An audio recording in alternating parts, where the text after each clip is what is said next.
할렐루야. 절기적으로는 추분이 지나서 이제 아름다운 단풍을 보게 됩니다. 가을이 점점 익어가고 짙어가는 가을을 맞이하게 됩니다. 우리에게는 오곡백화가 있고 우리의 삶 가운데도 열매 있는 절기를 되기를 원합니다.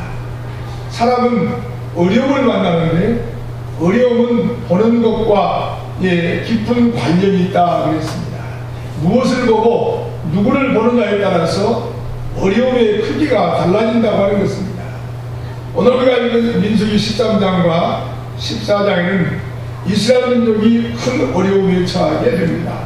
가나안 땅을 정탐하고 돌아온 12명의 정탐꾼과 2사람의 정탐꾼의 보고가 달랐는데 동일한 사건을 보면서 그 보고의 내용은 하늘과 땅처럼 완전히 달랐다고 하는 것입니다.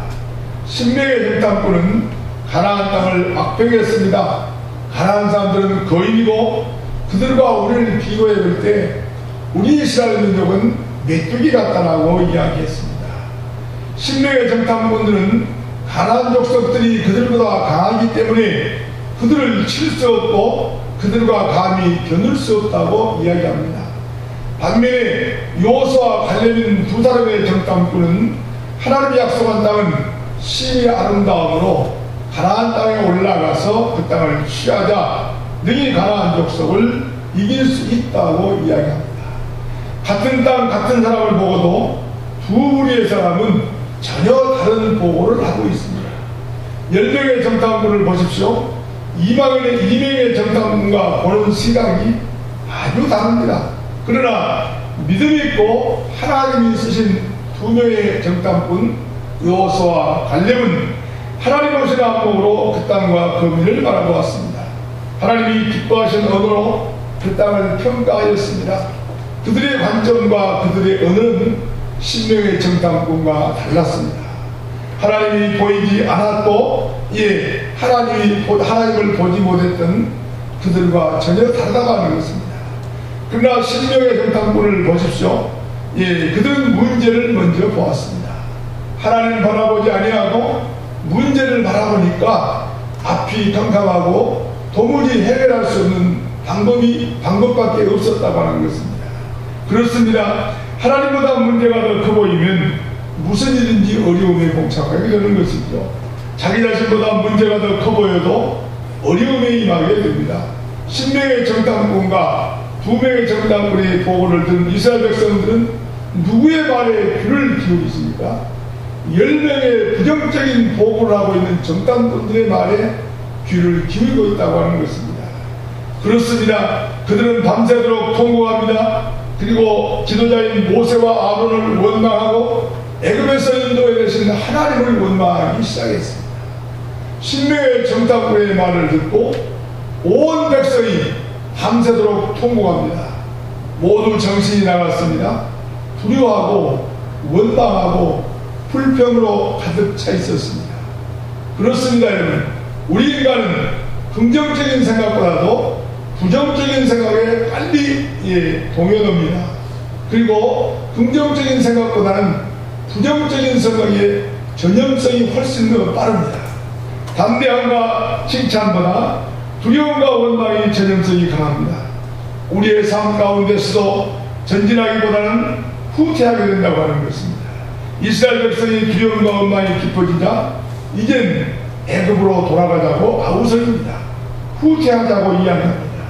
민수기 14장 4절 말씀을 보면 이제 서로 말하되 우리가 한 지휘관을 세우고 애굽으로 돌아가자 하며 이렇게 원망하고 들썩이고 있습니다.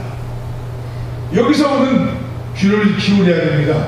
사랑하는 성도 여러분, 이 원망하는 소리를 들으신 하나님이 분노하신다고 하는 것입니다. 하나님이 짜증을 낸다고 하는 것입니다. 모세에게 원망하는 이스라엘 백성을 다 멸하고 모세를 통하여 그들보다 크고 강한 나라를 이루게 해주시겠다고 약속합니다. 이때 모세는 정말 어려움에 부딪히게 됩니다. 지도자인 모세가 이스라엘 백성이 그를 원망하고 있는 걸 보고 있고 하나님이 화가 나셨습니다. 하나님도 극단적인 언어를 쓰고 있습니다. 이제 그만 이 백성과는 관계를 끊어버리겠다고 말씀합니다. 사랑하는 성도 여러분, 그러면 지도자인 모세는 지금 어떻게 해야 될까요? 사랑하는 성도 여러분, 우리에게 어려운 상황이 있다면 우리는 무엇을 어떻게 생각해야 될까요? 그때 주신 말씀이 오늘 우리에게 주신 말씀의 내용들입니다. 첫째로 사랑으로 중보기도할 때 하나님이 움직이신다. 우리의 기도를 들으신다고 하는 것입니다. 불평하고 원망할 것이 아니라 어려워도 주를 바라보고 기도할 때 하나님이 움직이신다고 하는 것을 우리는 기억하자고 하는 것입니다. 이스라엘 백성이 직면한 어려움은 보통 큰 것이 아니었습니다. 애굽으로 돌아가자고 하는 말은 하지만은 애굽으로 후퇴할 형편도 되지 못합니다. 그렇다고 가나안 땅으로 전진할 수도 없습니다. 가나안 족속은 대단하지 않아요? 바로왕을 피하여 탈출했더니 바로왕보다 더 무서운 그들 앞에 있었던 큰 거인들이 있었습니다. 뒤로 돌아갈 수도 없고 앞으로 전진할 수도 없습니다. 그렇다고 그들이 머물고 있는 광야도 살기에 결코 쉬운 것은 아니었습니다. 그런데 지금 이스라엘 백성은 그런 외적인 환경보다 더 심각한 어려움에 처해 있습니다. 그것이 무엇입니까? 하나님께 불평했더니 하나님이 그 말씀을 들으시고 그들이 원망하는 소리를 들으시고 그들을 진멸해버리겠다고 하는 것입니다. 이제 이스라엘 백성들 듣기 싫어 보기도 싫으니까 없애버리자 하는 것이 바로 하나님의 마음이었습니다. 민수기 14장 12절과 12절 말씀 우리가 같이 읽어보실까요? 여호와께서 있습니다. 시작. 여호와께서 모세에게 이르시되 이 백성이 어느 때까지 나를 멸시하겠느냐? 내가 그들 위해 많은 이적을 행하였으나 어느 때까지 나를 믿지 않겠느냐? 내가 전염병으로 그들을 쳐서 멸하고 내게 그들보다 크고 강한 나라를 이루게 하리라. 하나님이 같은 제안을 이전에 하신 적이 있죠. 모세가 시내산에 올라가서 하나님 앞에 십계명을 받았습니다. 그 십계명을 받고 있을 때 밑에서는 아론이 금으로 송아지를 만들었지 않습니까? 그래가지고 거기에 절하도록 하고 그 금신상이 바로 하나님이라고 그들을 경배하자고 했습니다. 그때 하나님은 그들 모두를 진멸하고 모세가 큰 나라가 되게 하겠다고 말씀하셨습니다. 출애굽기 32장 9절과 10절 말씀도 한번 같이 여호와께서 읽어보겠습니다. 시작. 여호와께서 또 모세에게 이르시되 내가 이 백성을 보니 고이 뻣뻣한 백성이로다. 그런즉 내가 하는 대로 두라. 내가 그들에게 진노하여 그들을 진멸하고 너를 큰 나라가 되게 하리라. 이스라엘의 그 성품을 하나님은 너무 잘 아셨습니다. 모세는 온 이스라엘 백성을 진멸하겠다는 하나님 앞에 항변하죠. 이스라엘 백성들 중간에 있어서 중보 기도를 드립니다. 하나님은 이스라엘 진멸하겠다고 했습니다. 이스라엘 백성들은 모세와 아론도 원망합니다. 그리고 민수기 14장 10절 말씀을 보면 온 회중이 그들을 돌로 치라는데 보십시오.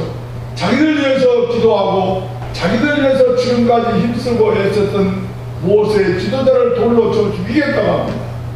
그런데 보십시오. 모세는 이스라엘 민족을 진멸하시겠다는 하나님께 사랑의 기도를 드립니다. 모세의 눈물 흘리는 모습을 볼 수 있습니다. 꾸준한 지도자의 변함없는 모습을 볼 수 있습니다.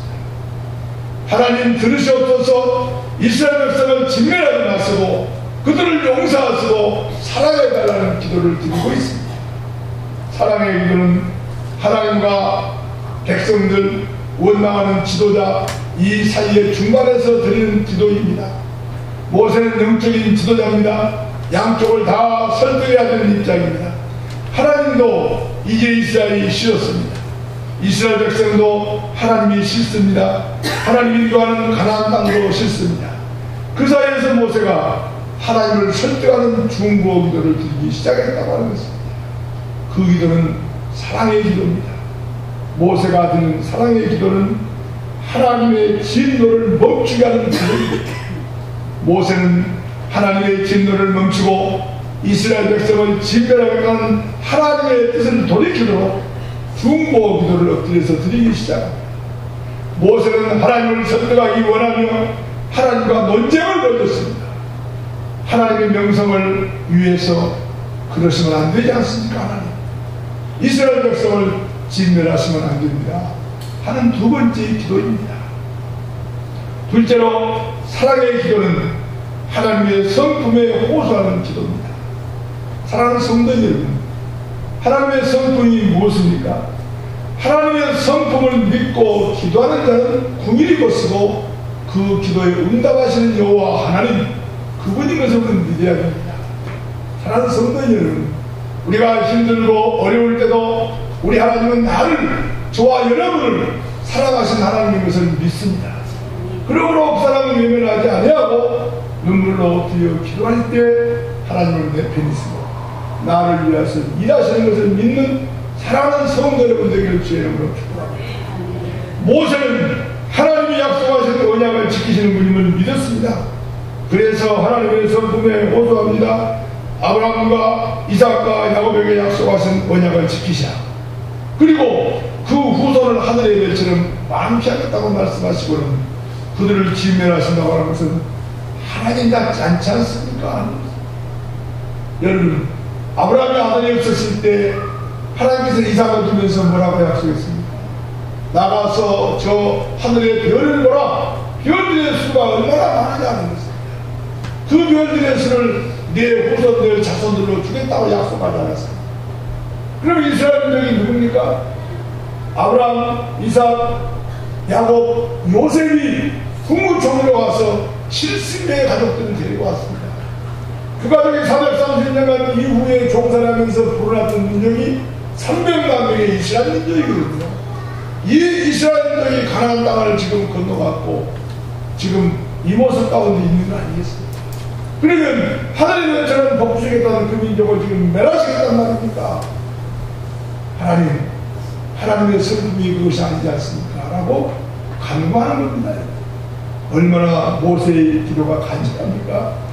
사랑하는 성도 여러분, 하나님이 모세에게 하나님이 누구신가를 스스로 선포하죠. 모세는 이런 하나님의 선포를 기억하고 있다가 민수기 14장에서 하나님께 중보 기도를 임명합니다. 17절과 18절 말씀 한번 읽어볼까요? 이제 읽습니다. 시작. 이제 구하옵나니 이미 말씀하신 대로 그의 큰 권능을 나타내시옵소서. 이르시기를 여호와는 노하기를 대비하시고 인자가 많아 죄악과 허물을 사하시고 흠을 받을 자는 결단코 사하지 아니하시고 아버지의 죄악을 자식이 갚아 3, 4대까지 이기하게 하셨다. 하나님이 스스로 자비롭고 은혜롭고 노하기를 대비하신다고 선포하고 있습니다. 인자와 진실이 많으신 하나님이 있으며 인자를 천대까지 베푸신다고 말씀하고 있습니다. 그렇습니다. 모세가 하나님 앞에 엎드려 경배하니까 그래 나는 너희들을 용서하신 하나님이지 이렇게 말씀하고 있다고 하는 것입니다. 기도할 때 하나님의 마음이 움직이시는 것이죠. 그렇습니다. 모세가 하나님 앞에 엎드려 경배합니다. 그리고 용서를 구합니다. 민수기 14장 19절 말씀으로 이렇게 기도합니다. 구하옵나니 한번 읽어보겠습니다. 시작. 구하옵나니 주의 인자의 광대하심을 따라 이 백성의 죄악을 사하시되 에게부터 지금까지 이 백성을 사하신 것 같이 사하시옵소서. 하나님의 성품 가운데 자비롭고 은혜로운 성품이 있거든요. 또한 죄를 범한 자는 범하셔야 되는 정의로운 성품도 있습니다. 모세는 하나님께 자비롭고 은혜로운 성품으로 이스라엘 백성을 용서해달라고 기도하고 있는 것입니다. 모세는 정말 대단한 중보자입니다. 하나님과 어떻게 보면 맞짱을 뛰고 있는 것입니다. 여러분. 하나님 모세의 중보기도에서 부탁한 것처럼 응답해 주셨습니다. 그 말씀이 어디 있습니까? 민수기 14장 20절에서 이렇게 이야기하고 있습니다. 읽어보겠습니다. 시작. 여호와께서 이르시되 내가 네 말대로 무슨 말이에요? 내가 너의 기도를 들었고 이스라엘 백성을 용서해 주겠다 하는 말씀. 할렐루야. 모세의 중보기도는 대단하고 대담합니다. 하나님을 향해 항변하였습니다. 이스라엘 민족을 진멸하고 자기와 더불어 큰 나라를 세우시겠다고 하는 것은 하나님답지 않다고 왜 짜증을 부리시냐고, 저도 지금 참고 있지 않느냐고, 저도 참고 있는데 하나님이 왜 참지 못하시냐. 오히려 하나님께 아주 명령을 하고 있습니다. 사랑하는 성도 여러분, 우리도 중보 기도할 때 모세 같은 담대하게 기도를 드릴 수 있기를 축복합니다. 우리가 기도하는 대상이 범죄하고 잘못된 일로 가고 있을 때 우리는 하나님의 은혜를 베풀어 주시도록 기도해야 합니다. 심판을 멈추시고 궁의를 베풀어 달라고 오랜 기도해야 합니다. 월터 브루마이라는 사람은 그에 지어서 삶의 두려움에서 모세에 대해 이렇게 설명했습니다. 모세의 그는 하나님보다 더 열정적으로 이스라엘을 사랑하는 사람이었다. 그의 중보 기도는 사랑에서 나온 기도였다. 모세는 이스라엘 민족을 용서하지 않으시면서 자기 이름을 생명록에 지워달라고 하나님께 부탁하면서 기도하였다. 이렇게 기록하고 있습니다. 출애굽기 32장 32절에서도 그러나 이제 그들의 죄를 사하시옵소서, 그렇지 아니하시면 원하건대 주께서 기록하신 책에서 내 이름을 지워버려달라고 이야기합니다. 모세의 기도 때문에 이스라엘 백성은 진멸되지 않았습니다. 사랑하는 성도 여러분, 모세가 멋있지 않습니까 여러분? 모세의 중보 기도가 대단하지 않습니까? 그 기도가 이스라엘 민족을 살렸다고 하는 것입니다. 중보의 기도는 정말 대단했습니다. 지도자 모세 한 사람 때문에 이스라엘 민족은 진멸하지 아니하고 제사장 나라로 하나님이 승격시켜 주셨습니다. 할렐루야. 지금 우리의 형편이 어렵습니다. 여러분, 여기서 멈칫하지 아니하시고 우리는 하나님과 맞대어서 기도해야 합니다. 하나님은 자녀들의 기도를 들으시고 응답하시고 일하시기 때문입니다. 할렐루야. 셋째로, 십자가는 예수님의 중보 기도단이었습니다. 여러분, 주의 성전 십자가 앞에 나와서 기도하십시다. 우리의 간구를 들으시고 하나님이 일하시고 움직이신 여호와 하나님이시기 때문입니다. 사랑은 희생입니다. 모세는 이스라엘 민족을 구원하기 위해서 하나님 앞에서 모험을 합니다. 자신의 이름이 생명록에 지워질 수 있는 모험을 합니다. 사랑 때문이죠. 모세는 하나님을 사랑합니다. 그래서 하나님의 명성에 손해가 나지 않도록 중보 기도하였습니다. 하나님이 큰 권능으로 구원한 백성은 스스로 진멸함으로 하나님의 명성이 땅에 떨어지지 않도록 하나님을 설득하였습니다. 또 모세는 이스라엘 백성을 사랑합니다. 자기를 돌로 쳐 죽이겠다는 이스라엘 백성을 그는 미워하지 않고 사랑합니다. 사랑은 희생이며 자기 몸을 드리는 것입니다. 자기를 원망하고 애굽으로 돌아가자고 하는 그들을 사랑합니다. 사랑은 포기하지 않는 것입니다. 모세는 끝까지 하나님의 백성을 포기하지 않고 사랑합니다. 사랑하는 성도 여러분, 하나님은 지금도